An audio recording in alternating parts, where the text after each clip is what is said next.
G'day fellas and welcome to a casted game. Spawning in over on the east side of the map, it is Beastie Cutie.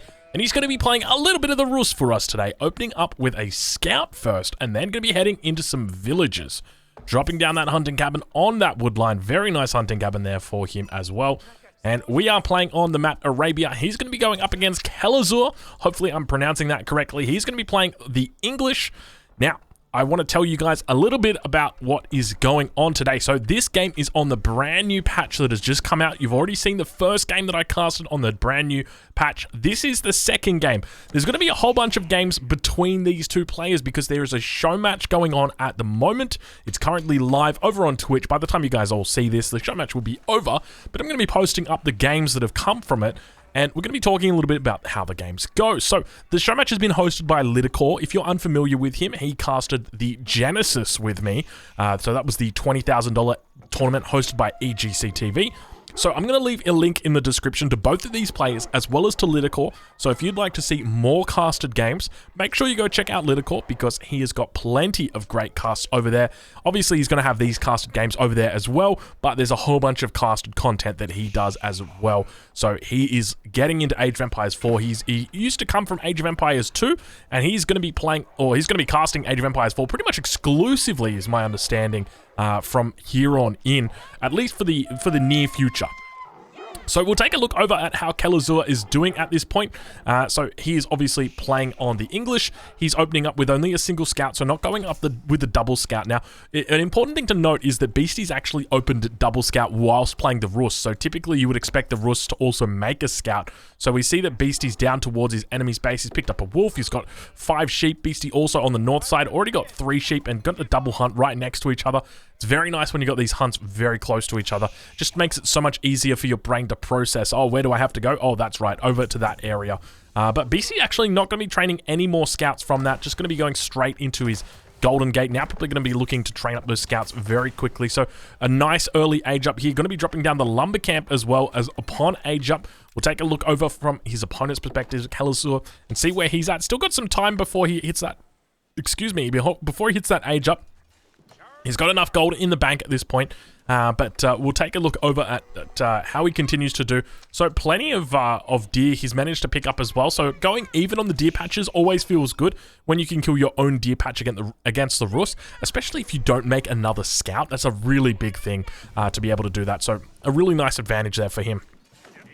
Age up going to be coming in now. Council Hall going to get dropped down. 5 villages going to be going on this, so going up extra quick here. We saw 4 villages over for Beastie as well, so he's going to be looking to get up pretty quickly, but he is up significantly faster than his enemy. So I would expect that we're probably going to be seeing him go for professional scouts. He's obviously playing the Rus, and then we'll be looking to go into that fast castle. For his opponent, though, I'm very curious what type of play style he's going to be playing. Obviously, he's picked the English, which is... some people jokingly say that English is one of the worst civs at the moment. So we've got one of the worst civs going up against one of the best civs at the moment. Now, I will just note, obviously Beastie is currently sitting at rank 2. Kelazur currently sitting at rank 56. Now, rank 56... you know, that is a very formidable rank, but at the same time, it's still pretty far away from rank 2. So these players, they're going to be, look, I think they're going to be evenly matched, but at the same time, I think Beastie's obviously always going to have a little bit of an advantage when it comes to his experience here. But one of the things to note is that Kelazur has picked this civilization on Arabia, probably knowing that Beastie would be going for the Rus. So I'm curious to see exactly what he's able to bring out, but I would expect it's going to be age 2 aggression, and it's going to be a significant amount of age 2 aggression. Probably look to get some rams in. We did see a trade coming through just there. We've now got professional scouts coming in at 4:15. A very nice time for professional scouts. Keep in mind, it does take, I think it's a minute and 25 seconds. To come in. Yeah, a minute and 25 seconds to come in. Oh no, sorry, a minute and 15 seconds rather to come in. So it is, it's due to come in at about, what was it, 5:30? So pretty decent time there for him. So anytime around 520, 530 is about the benchmark for most of the fast civs. So France, the Rus, the Chinese, they can all get their professional scouts in nice and quick. But we'll take a look over towards Kalazur and see what he's up to. So obviously not going to be looking towards a professional scout opening himself, primarily because he's playing the English. English typically aren't incentivized to do that because obviously you have cheaper farms, you have a faster farm gather rate. So why would you want to go into those, why would you want to spend all that resources on that technology? Why would you want to make scouts when you've got a double archery range building? It just doesn't make a lot of sense to be going that technology with this civilization. And I think that's part of the reason why we see England not as one of the strongest civs in the game. But obviously, with it not being the strongest civ, that doesn't mean you can't win with it. That doesn't mean you still can't devise strategies that could potentially beat your opponent. Professional scouts now coming through. First of the 3 hunts going to be taken over here. We've got 1 carcass being taken. Longbows now beginning to pressure the north side of the base of Beastie. And Beastie now looking pretty good, though. And so what is he going to do from here? So you might be thinking, oh, Beastie, that gold mine looks pretty far away from you, mate. How are you going to manage to get that gold? This gold mine's got some longbows in it. Well, that's okay. Beastie's not going to be gathering up gold. He's just going to be trading for it. So you can see he's got a couple tickets in the bank right now. He's going to be stacking those up, probably going to get up to 2, 3 tickets. And then he'll be selling out his food.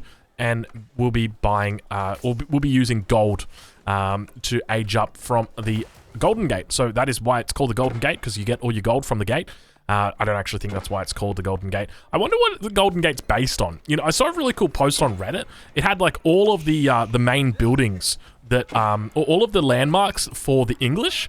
And it basically just found like the real world units or real world buildings that they had been modeled on. It was a really cool thing. So I'm sure that the Golden Gate is, based on a real thing. But one of the interesting things to note for Beastie is obviously he's got a lot of pressure coming up on this side. So I wouldn't be surprised to see him look to come down towards this angle. But, you can just see that, even if he looks to come towards this angle, which he's going to do, lumber camp going down right there, as I suggested, 2, 3 longbows right here, and it just denies that completely. And it's like, well, do you have to move towards this back lumber camp? And if so, then, you have to pretty much give up this wooden fortress. Now, one of the other things to note is that Beastie's hunts are both here on the north side. We talked about this earlier. I said it was easier for your brain to process this type of thing, but the longbows have just said, well, hold on a minute, I'm just going to sit on the north side of your base, and you're not going to be able to get your hunts. So Beastie, if he wants to get his hunts, he's going to have to go extra far for them. You can see him ferrying them across from his opponent's base. That is how far he's going to have to go to get those hunts. A couple of wolves out here and a boar as well. Look, he's managed to keep it real for the moment. You can see he's done a little bit of trading there. Is he getting any market techs at the moment? Doesn't look like it, or any techs. Villagers need to be careful. I think one of them did get picked off. I can't see any carcasses on the ground. Didn't get the textiles upgrade at this point. He could probably head back towards the north side, and that's what he's going to do. So he's going to look to chop down the tree that's closest to that north side. But a nice posture here from Kalazur. We'll take a look from his perspective and see exactly what he's up to. Going to be adding in a blacksmith, a barracks, and this looks a little bit Don Arty-esque. I mean, any sort of age to aggression, I guess I just call it Don Arty-esque. It's not like he revolutionized it, but I guess he's always a bit of a fan favorite when it comes to that town center, managing to fire off a few of those arrows and managing to keep all those villagers alive, at least for the moment. So a nice little job there by Beastie. But now we see the units beginning to funnel out across the map. We've got +1 going to be coming in, Steeled Arrow. So that is going to be able to put out a little bit of extra damage. We've got actual early Knights going to be coming out here. I did not expect this from Beastie. I thought he would have just gone straight into the Castle Age, but it looks like he's going to spend a little bit of time messing around in the Second Age. Now, obviously, his opponent wants that. He wants to fight in the Second Age. The longer he can fight in the Second Age, the better. The more advantageous for England.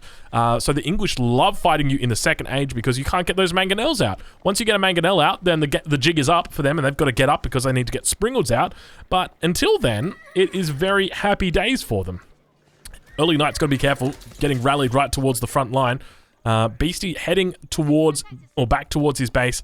He's managed to take all of this hunt in. This one's slowly but steadily coming out. There's 5 carcasses remaining on that. He's pretty happy for the moment. He's still got a couple of sheep back here, 4 sheep that he's still yet to kill, so not going to need to push that bounty up. You can see he's getting close towards it.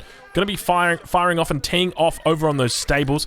Probably, if he was smart, he would just pick up these, well, not if he was smart, but if he was, really thinking about it, he could pick up these carcasses and just move them towards the back here with a couple of the scouts. Oh, speaking of scouts, there we go. So scouts finally going to be bringing in those carcasses that were towards the north of his base. Outpost going to be coming up now, and Beastie holding on you know, it might not look like he's having a tough time, but I promise you guys, he is having a really tough time. Villager probably going to be going down there. I didn't see the villager number exactly, but I'd suspect it probably did go down. 29 villagers for Beastie. We'll check his opponent. 34 villagers for Kelazor. So keep in mind, Beastie did make that early scout, so that's going to reduce him down by 1. But still, you know, a 6 villager lead at this point in time is very healthy for Kelazor. We'll take a look at what else he's doing. So expanding out towards those berries at the back. Other than that, not a whole lot going on in his base. Siege Engineering going to be coming through, so getting that +1 and then going straight into Siege Engineering, a very wise choice. I love this play, and just look how compact Beastie's base is. This is just absolute insanity the way that Rus is able to play this. Wooden Fortress on the front line, defending villagers from any potential threat. Then, obviously, villagers right next to the town center on the back line. They're going to be absolutely fine. Golden Gate in very tight. Stable on the front here. Probably the only real mistake from Beastie. Going up against the English is always the threat of potential rams, and that's exactly what we've got coming out. And this is going to be one of the very first buildings that gets focused down. And obviously you want your production, you need it, because, you know, it's sure you don't want your landmarks to go down, but you kind of need your production because that's what's going to be providing all of your units to you. So it's kind of important that you keep that one alive. But we'll have to see exactly how Kelazor plays this. So keep in mind, not only have the Springalds been nerfed in the most recent patch, but the patch before that, the town center was changed. You can see the town center is just able to fire. Doesn't even need to fire at the battering ram. It can actually fire at the units, and that's what's happening. You can see those arrows coming out towards that. 8 arrows here. No arrow slits coming in just yet. But battering ram looking to come down. He could probably pull villagers at this point in time. We'll take a look from the perspective of Kelazor and see what he sees. We've got the Lancers coming forward now, and a lot of military here from Kelazor now beginning to posture towards this wooden fortress. And Beastie might be in a bit of a tough spot. I'll take a look back towards Kelazor's base. We don't have any more upgrades coming in. Just going to continue funneling in units. He's continuing to train villagers, obviously. And now the battering rams heading over towards that stable now that the wooden fortress has been taken out. And a lot of military here for his opponent. But keep in mind, if he's able to get those early upgrades into the regular upgrades, he could build up a significant mass like he's got right now and be able to overwhelm these spears. So that's my primary concern, and then he's going to be able to deal with the longbows effectively. But keep in mind, the longbows are quite potent when it comes to their ability to deal with cavalry as well. They've got the palings that they can put down. They're also being buffed up by the Network of Castles upgrade, or at least they were.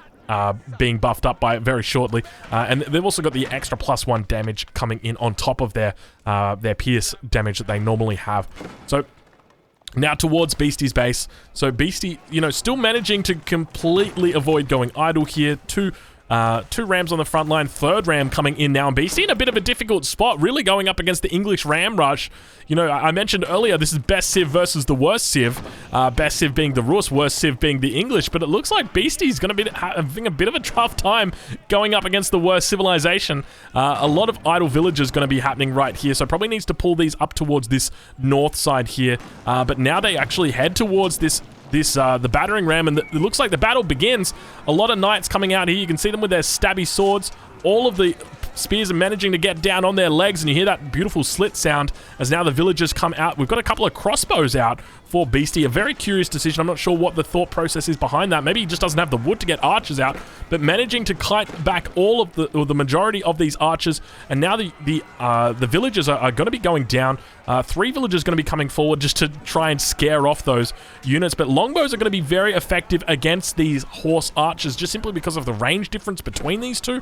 So one thing to note is that the horse archers have got 4.5 range, a normal archer's got 5 range, whereas the longbow's got 7 range, so it gives them a 2.5 advantage. So in addition to that, they also bunch up. So the one thing that I think for Beastie could win this is a mangonel. If he just gets a single mangonel out, he just wins. There's no way that Kelazor can stop a mangonel. And I think that sometimes people will forget that when they're playing as the Rus, because it'll be like, I'm playing Rus. I've got no brain. I make horse archers. I make it rain. And, you know, sometimes that thought process doesn't always work. Like, especially in these sorts of games, like a mangonel here just, like, completely shuts this down. Just completely destroys it. Mangonel just focuses down these. Villagers come out here. But, you know, doing that math on the fly can often be tough. And I just want to say, that's not a critique against Beastie, okay? Because it is a, you know, that is me just making fun of Rus players in general. I do find Rus to be a bit of a brain-dead civilization at the moment. But once again, you know, that's not a critique on Beastie. That is more a critique on the civilization. But, you know, he's in a very difficult spot at this point in time. because he's continuing to lose villages. His Kelazor's on 45 villages. Beastie's sitting on 30. So even if he somehow manages to hold here, he's still going to be behind a significant amount. Obviously, he's going to be able to potentially raid that back, but it's just such a far away thought at this point in time. Second outpost going to be coming up here, providing that network of castles. Longbow's doing a decent job here of just kiting back continually, and I think we might even have a little bit of a civ counter. Now that I think more and more about the way that these two civilizations play, it really makes sense to play English into the Rus, just because of how strong the Lungbows. The Lungbows are very good against the Rus. So it's one thing to note, just that range difference. You can see just the ability to kite there makes it so much harder for those horse archers. Townsend are going to be pretty close to going down. A lot of spears in the action as well. And Townsend are going to begin burning. So the English player is looking really good. Kelazor, I'm starting to feel like this might be a good game at this point, because once this town center goes down, it's going to take a long time for it to come back up. Villagers getting pulled in, but you can see there's just so few forces here from Beastie behind this. He would be absolutely screaming right now at the top of his lungs. He can't believe he's losing to the English civilization. The ram goes down, but keep in mind that the town center is burning. A lot of villagers have died. He's down to 17 villagers at this point. Sure, you're in the castle age, but Kelazor, he's going to be heading up very shortly as well. He's sitting in age 2 at the moment. You can see he's just, throwing out units at this point. Going to be dropping down a second ram, or a third ram, a fourth ram. How many rams does he drop down? Is that like the 5th or 6th ram, actually? It's a lot of rams. It looks like he's preparing to drop down another one here as well. You can see he's about to head to the 300 wood. There he goes, dropping down that next ram. Going to be picking off those horse archers, so Beastie was going for it, and then Beastie just tapped out. He said good game. Now, fellas, if you've enjoyed this cast, make sure you check out these two players. I've left their links in the description. I've also left a link to Lidicor, so make sure you go say g'day to him if you're interested in seeing more casts. Thank you so much for watching, and I'll catch you guys in the next one.